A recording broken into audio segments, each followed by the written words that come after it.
This is just a quick little unscientific review of the SanDisk Ultra dual drive Luxe flash drives. And in the package here I have a 128 gig one, and I also have some 32 gig ones that I made for installing operating systems. And to open the package, it's pretty typical for SanDisk stuff. It's a little annoying in my opinion, but could be worse. You cut along this line,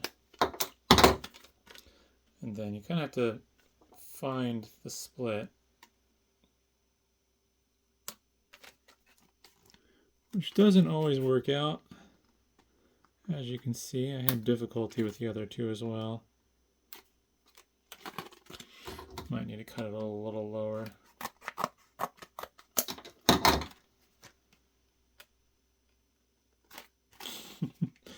There we go.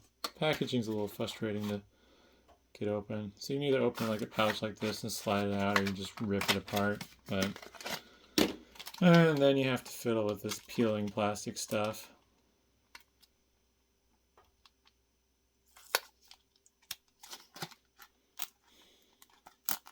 And either I'm just bad at this or it's that difficult. There we go. And I went with these over the cheaper plastic ones just because they looked like they'd be more solid. And they are, which is nice. So this housing, I believe, is aluminum. And then the connector itself, to my surprise, is some sort of stainless. Let me find my magnet. So I keep a neodymium magnet on my keychain for checking scrap metal sometimes. But let's see here. Actually, that's slightly magnetic as well. So I would guess that the whole housing is actually made out of some sort of slightly magnetic stainless, because it's pulling towards, which is really neat because means the housing should be somewhat corrosion resistant.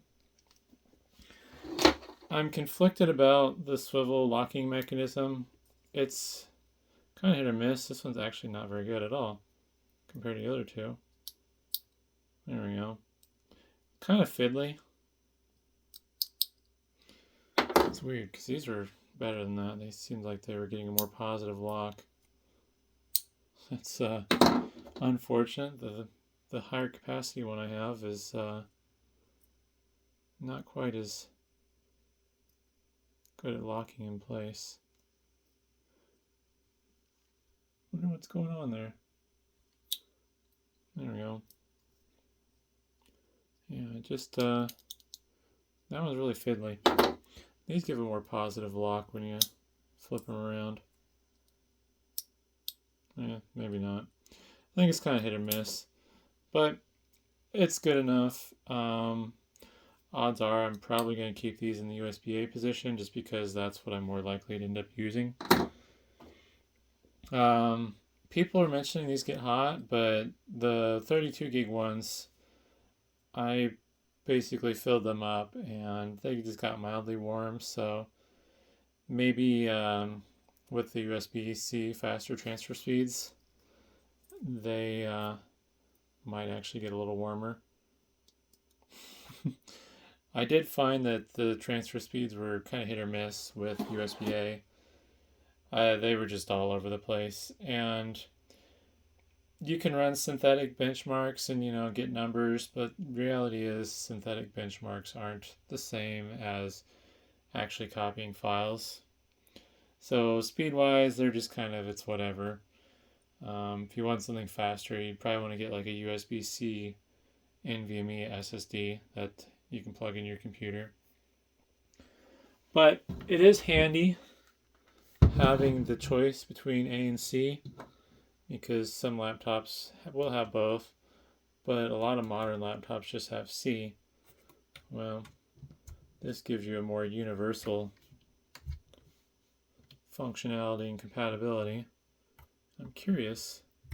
So with this laptop, they're physically small enough even where you might be able to use both drives side by side, which is actually another perk because you might have a limited number of USB A ports, but plenty of C, and it's very likely that you would need two USB drives plugged in for whatever purpose.